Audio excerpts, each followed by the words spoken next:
I have a dream that one day.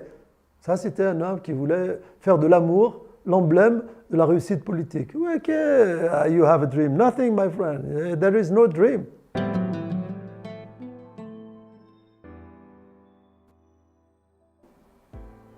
Oui, il y a ce triangle infernal là, qui est en fait celui de la pauvreté, de l'exclusion et de l'ethnicisation.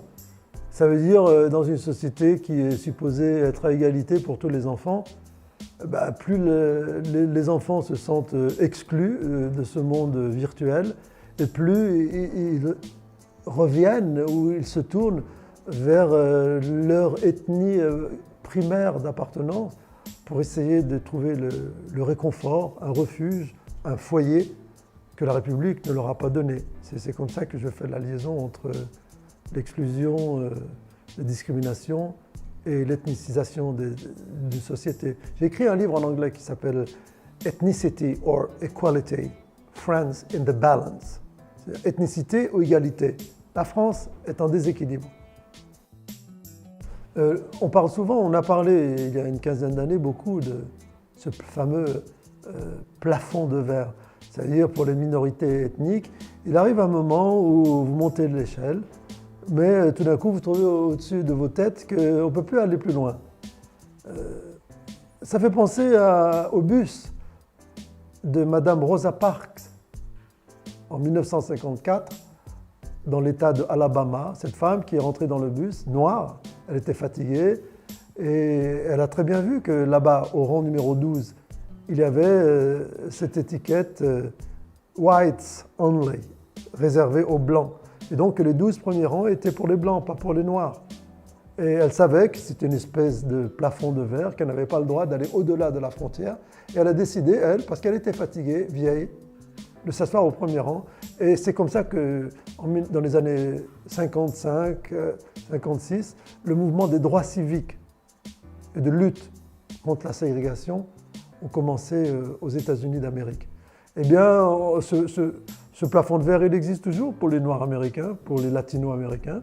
Il existe aussi pour les enfants de Maghrébins en France, pour les musulmans, parce que cette société française n'est pas encore hybride. La couleur de la peau est un marqueur très important. Le nom s'appelait Karim, Younes, Azouz. C'est pas comme François, Hervé et Bernard. Ce qui fait dire à des individus comme Éric Zemmour, à longueur de journée à la télévision, que ces minorités qui souffrent de discrimination n'ont qu'à prendre le nom des gens normaux, c'est-à-dire le nom des gens d'ici, des noms chrétiens, et n'ont qu'à se teindre la peau en blanc pour être invisibles dans la société.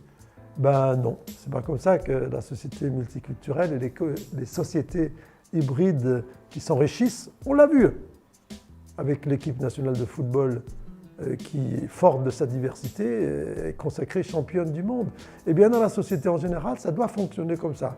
Plus on va casser les goulots d'étranglement, plus on va décloisonner les sociétés, plus on va habituer l'œil de la République française à admettre et apprécier la diversité, hommes-femmes, mais la diversité des couleurs aussi, et mieux, les individus qui composeront cette société se porteront et se sentiront à l'aise dans cette société. La République française n'a pas encore bien digéré l'histoire de la colonisation en Algérie et l'histoire de ces colonisations en général. Tous les problèmes d'immigration que nous vivons aujourd'hui encore sont une conséquence du fait colonial de 1832.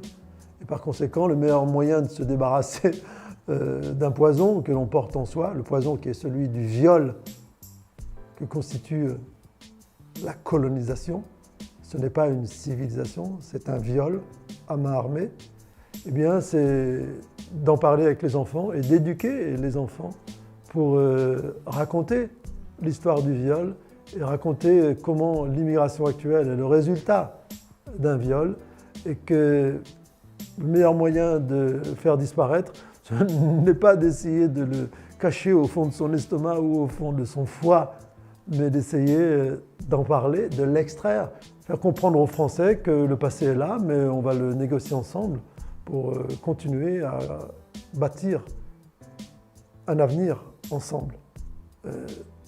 Parce qu'il n'y en a pas d'autre. Alors, par rapport aux années 60, est-ce que dans les années 2019-2020, il y a encore des favelas, des bidonvilles en France? Souvent, les bidonvilles sont dans la tête. Hein.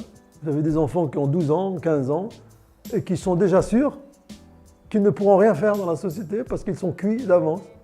C'est-à-dire qu'à l'intérieur, quand vous ouvrez le cerveau, il y a des barrières, des fils de fer barbelés.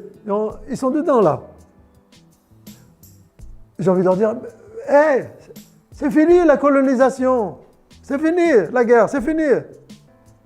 Nous ne sommes pas des enfants de colonisés, nous sommes des citoyens français, libres. Donc il faut que l'ancien colonisé se décolonise.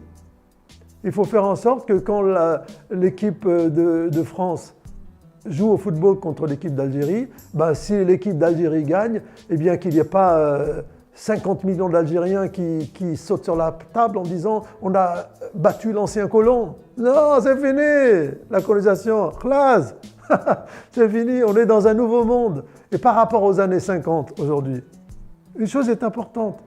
Dans les années 50, nous, on n'avait pas l'électricité, la télévision, ma cache.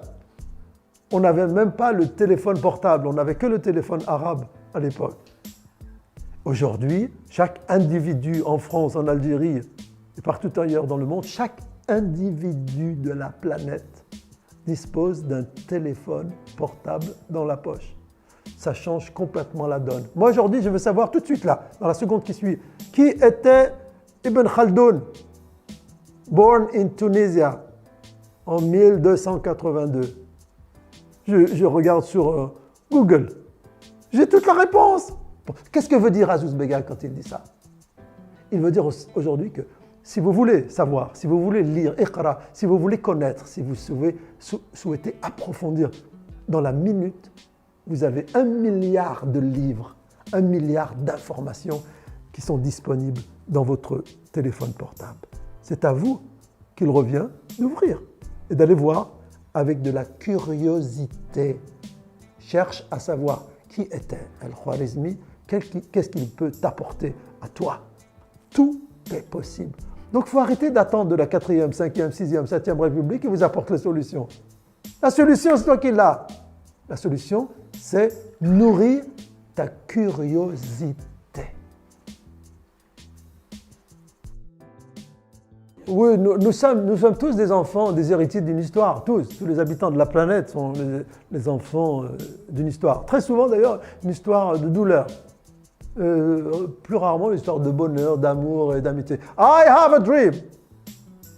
I have a dream that one day. Ça, c'était un homme qui voulait faire de l'amour l'emblème de la réussite politique. Ok, you have a dream. Nothing, my friend. There is no dream. Il n'y a pas de rêve. Il n'y a que le combat.